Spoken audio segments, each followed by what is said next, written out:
Hello, Reformers, and welcome back to Prophecy of Pendor. Now, when we left off, we had just taken Ravenstern and done battle with none other than King Gregory. Now, of course, he was actually very slippery, and he managed to escape, and I have no idea why that is, but I guess he's rather gooey, who knows. But we are now going to be leading our soldiers in an assault in Castle Fenbray, which I really do want to take, but unfortunately many of the vassals here are reasonably powerful. But yes, in my off-screen time, I went over to Avondor and I equipped one of our Lemon Knights with a lance. So hopefully they're going to be able to use that soon in various battles. I'm not entirely sure if I like the idea of having a lance, so maybe we'll replace it at some point, maybe with a two-handed or something else like that. But yeah, I took a look at the bows, and they are all utterly trash, so it is pretty bad. It is pretty bad because the best one I could get had a power draw of 2, because of course my Lemon Knights have a power draw of 2. So I'm either going to have to train them with someone else that has power draw, like a D's, for example, or I'm going to have to completely ignore the bow idea. That's a little bit unfortunate, really, because I would really appreciate having more ranged units. But I guess we'll just see. We'll just see what happens. So let's lead our soldiers. Of course, this is a siege tower, which I've got to say is absolutely monstrous. I mean, really, the last castle would be a siege tower, wouldn't it? I mean, that's just how it goes for me. Yes, every single time. Always a siege tower, final fief to take, yes. But shouldn't be all bad. It shouldn't be all bad because, of course, we do have crossbowmen, and we actually do have a rather reasonable force here to take out many of the defenders. Unfortunately, yeah, the Ravenstern Wardens and the varying units that they have are even better at defending. So let's see how it goes. But obviously, we just need to get this siege tower to the wall, and then we will thrust ourselves upon the garrison rather viciously and forcefully. But yeah, they won't see it coming. They certainly won't see it coming, that's for sure. So we're gonna try our very best. Unfortunately, it's not.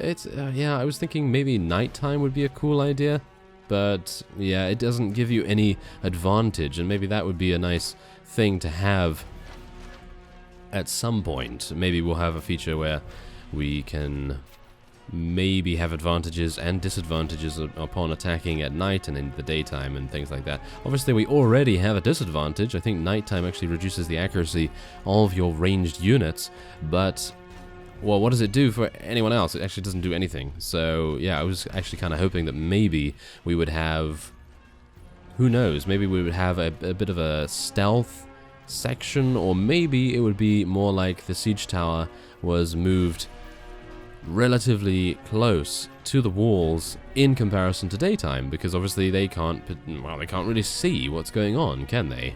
Well, the defenders probably wouldn't be able to see what's going on because it's pitch black. It should be pitch black anyway, in the middle of the night. So yeah, that would be really nice in actual fact to see, but well, you never know. It might be pretty difficult to actually get that in. So, oh, hello there. Hello. You seem to be doing a lot of damage to me right now. I'm not particularly happy with you.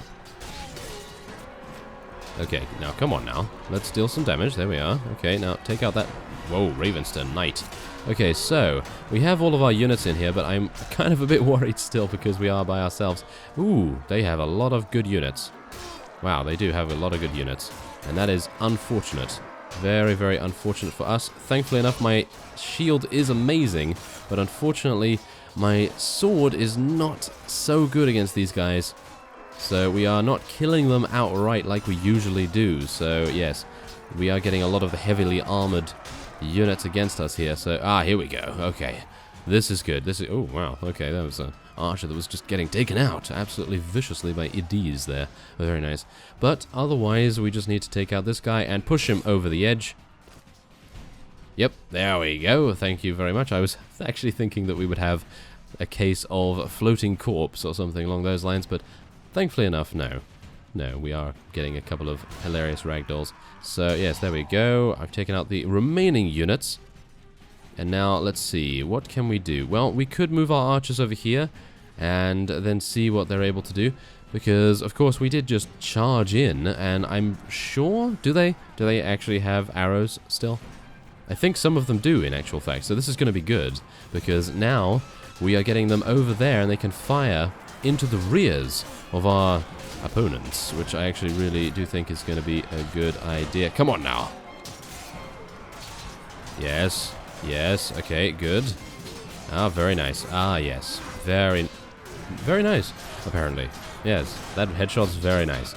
Excellent. That's not good, no. But on the good side of things, I actually don't know what the good side of this is. No, there is no good side, especially the upside down camera. I don't know why that hasn't been ever fixed, but whatever the case, we now have to wait and wonder whether we will be victorious. I think we are going to be, but we are taking a couple more casualties. Well, only 2 in the recent chat text log thingy there. Oh, and Anson now just got taken out. Oh, that's terrible. So now we're going to have a potential problem with the amounts of units that we're going to be losing to the Grim Reaper, of course. I really hope... Oh, that was so disappointing, because I would really have loved to have crowd surfed down here. I mean, this is the perfect crowd surfing opportunity, and you would be able to very easily just step off this small edge here, and then you could just go, oh, all the way down. And that would have been absolutely great, because we could get behind them, and I'm acting like it's some sort of strategic maneuver, which it is, of course. It is, of course, a strategic maneuver. It's nothing else. No, it's nothing. It's not fun at all. Ah, no. Yeah, it is very fun. I like it a lot. But, yes, I think that would have been really cool. Unfortunately, yeah, it was not to be. We just got headshot in the face. And, whoa, that is actually pretty brutal. Ouch. Okay, yes, so that's actually what happened to Bertild. He was not particularly happy about that, I would say. He was not able to bring tea to the party this time, so maybe that was the reason. Maybe the Ravenston were just like, oh, you don't have tea? Oh, well, have this arrow in your face. Well, apparently that's... Oh, we disappeared. We joined the Force, apparently. We joined the Force. We're now going to go and speak to Obi-Wan, or someone of note. Yoda, perhaps. Well, that is... amusing. Very amusing. Considering... Yeah, that is actually very amusing. Considering I do have corpses on 250, they should actually, technically, be shown for quite a long time. But have we killed 250 units since I died? I don't think so, somehow. Well, maybe we have. Who knows? But now we have to deal with a couple more of the archer reinforcements, which I find rather amusing that they are just standing there, shooting us in the back, and our other units are just like, oh no, I have to walk into my comrades here. I have to use my brain and walk into my comrades like this. Yes, that's exactly the way to go, and that's exactly why I praise fellows like this, who decide to go off and actually do something useful. Ah, yes, absolutely fantastic for them to do that. I mean, literally, what they could do is go down here, and then they could walk all the way around and, well, decide to do whatever they wanted to do. And I know that there is actually a mod that enables you to command your units with the F keys, with the function keys, even when you're dead.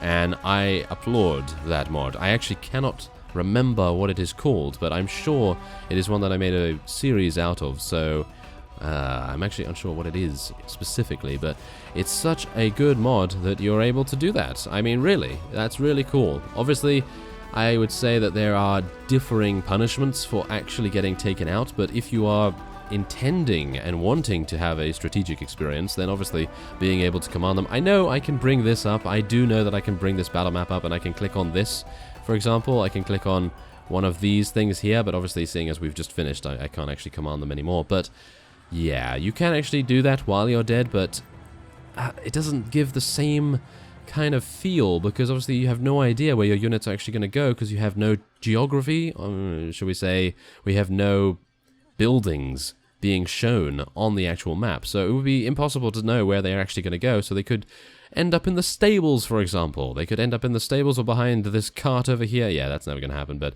you know what I mean. It's actually going to be very inaccurate. But there it is. 10 Lemon Knights lost their lives in pursuit of our victory here, but thankfully enough, we were able to achieve just that, a victory.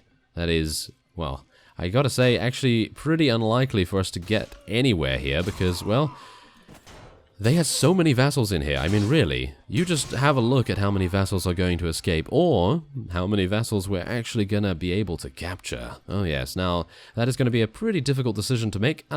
Maybe not, because this guy genuinely admires both you and your kingdom. Well, yeah, so that's fantastic. Well, we'll just let him go. Thank you very much. And let's see. Oh, yep, apparently all of them are deciding to admire us. Is that a strategic... sneakerson moment? Maybe it is. Okay, well, whatever the case, we will let most of these go, unfortunately. This says -4. Okay, well, I guess I will, because they are just about to be eliminated, so... might be an idea? Okay. Oh, hello. Hello there. I know King Gregory can't actually renounce his allegiance to his own faction, so I'm pretty sure I'm going to take him prisoner. Yes, thank you very much. Okay, well, there we go. Now, he is obviously quite a good personality. This guy is not, but we're going to be taking him. I am in your debt for freeing me, friend. Now let me go and drink some ale, or whatever the Feardsvain like. Yes. Here we go. Oh, Doomseeker. He's usually the marshal, so... he's rather expensive. No wonder the Feardsvain wouldn't pay the ransom. And we had to do their dirty work for them, of course. Okay, well, let's take a look then. What are we going to be taking? What is there here that is going to be useful? Well, Sarlian halberdiers have actually proven themselves to be rather deadly. Obviously, against me, they probably were, but maybe against other people, maybe not so much. But we are going to take some Ravenstone units. I know, a pretty perplexing decision, but I would say that they are, well, the best units that we can so far see here. And of course we're going to take Tea and Biscuit Saviors. We only have 2 of them, and they can't level up, but we're going to be taking them anyway. I think that's a good idea. Yes, I'm sure that's a good idea. Why not? So, is there anything else? That's the thing. Yep, Maiden Cavalry. Fantastic. Okay, well, we could take some Sarlian Halberdiers. I mean, why not? They are actually pretty good in specific situations. So, yeah, we may as well try. And we'll get some Feardsvain Huskarls as well. And, yeah, lo and behold, we're probably going to get declared war upon by the Feardsvain now. Most likely. Okay, so anything else? Anything else we want to go for here? There is going to be definite recruiting going on, but I just don't know which. We could go for some Feardsvain Armored Axemen. We can only take 5 of them, so we may as well, I assume. Ooh, Vanscary Warrior. Oh, that might actually be pretty good. And I guess we'll just take those guys. Yes, there we are. Okay, well, that's not too bad. We did get to take King Gregory prisoner, which I have to say is probably the greatest boon of our victory here, as well as, of course, eliminating the Ravenstone once and for all. But there we are. That is very nice. So, this is going to go to Lady Adonia. There we go. She is going to be given 2 more fiefs, gain a little bit more relation, and of course, she will then gain some more units as a result. So that's pretty nice.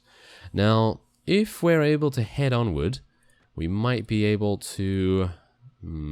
shall we see whether we're able to upgrade our lance? I mean, we've already done that, but it's just a matter of time, I would say. Ooh, Valkyries! I had no idea that these Sword Maidens went into Valkyries. It's been a while, so I probably should have taken more of those. I think I already took all of them, no? Well, maybe I should have taken more of the Noble Women or something along those lines, but... yes, whatever the case, I think we're going to be speaking to King Gregory IV. And, yes, this is so sad, isn't it? This is very sad indeed, because I was really hoping that, like a unique spawn, he would actually provide us with 100,000 dinars, but no, of course. This particular offer is his weapon. So I think we're probably going to be taking his weapon, because maybe one of our vassals or maybe one of our companions could use it, because I'm definitely not going to use it unless it is remarkably better, which I highly doubt. But, well, let's just do it, shall we? Yeah? Well. Okay. Let's do it. There we go. And a Dragon's Tooth. Oh, yes. A Dragon's Tooth is actually a very nice weapon, as you can see here. Unfortunately, it does require 25 strength. I have nowhere near that, so I will be unable to use it.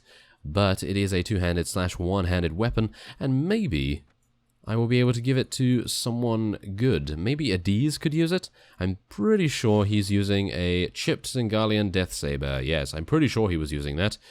Once I read it out and moused over it, of course, I was pretty sure. And he can use it. He can use the Dragon's Tooth. He has 27 or 28 in strength, so there you go. He's going to use that, and he has an absolutely insane speed rating as a result of that as well. Maybe it would be a good idea to give him some better chest armor. Do we have any? Do we have any? We actually do have some old Cobra armor, which is slightly better. But other than that, not much. I would like to give him a better shield, so I think we're probably going to give him the Empire Immortal shield. Or not, because apparently he doesn't have 3 in shield. Okay, well, there we go. That puts paid to that, I suppose. Yes. Okay, well, let's go and speak to Anson then. And then we'll make our... what should we do? Strength? Yeah, I think some strength would be actually pretty nice, because he already has all of his medicinal skills at maximum, and he's never going to become a vassal. I'm sorry to say, of course, he's never going to become a vassal, but maybe shield. I think shield would actually help him out, because getting 15 strength is pretty good, because then we'll be able to level up his Iron Flash or Power Strike or something along those lines, and he can also use some of the more advanced shields now, which I've got to say is pretty nice. So, there we go. I think that's kind of cool. Okay, so we have Duke Aldemar as well. I think we'll probably just talk to him and let him go. Yes, there we go. There's 5,800 dinars, not bad. And there it is. The Ravenstern have been fully eliminated. Well, technically almost eliminated. And now we will be heading on and going on over to Avendor, I think would be a good idea, because now we can check our status of the Lance. Oh yes, here we go. We are now losing 3,500. I'm hopeful that once the Ravenstern have been eliminated, we will have a chance to recuperate our villages and maybe cause many of them to give us money again, because obviously they've been looted and ransacked, raided, and various other things. Pillaged. Yes, that thing. So if we can head into Avendor here, we might be able to... Oh, wonderful timing. Wonderful timing, as you can see there. The Long Night Lance has been completed. And so, we're going to head on over and see what else we can get them. And I'm actually thinking maybe a shield, but I don't think that's a good idea because, well, I don't think their shields actually get destroyed that often. So we're going to go for some new weapons, of course, because they already have everything else that is excellent. Now, we could get them crossbows, but obviously with the lance, they can't use bolts or anything like that. But I can actually just show you the bows. As you can see here, yeah, it's power draw 2, power draw 1, and no power draw, because of course, yeah, no power draw to speak of. So, yeah, kind of unfortunate, I gotta say. But what I was thinking we could go for, either thrown weapons or two-handed weapons. Because if we go for thrown weapons, they actually don't even have any. Literally, they have none to speak of. As you can see, they have pretty terrible ones. These are actually pretty good, but they have 2 in power throw, which I gotta say is just utterly pointless in my opinion. So I was thinking maybe a two-handed weapon as well. Well, let's just take a look, okay? Let's just take a look here. Oh yes, these are going to be exceptionally expensive, aren't they? Ancient Rune Axe, for example. Oh yes, Feared's Vein.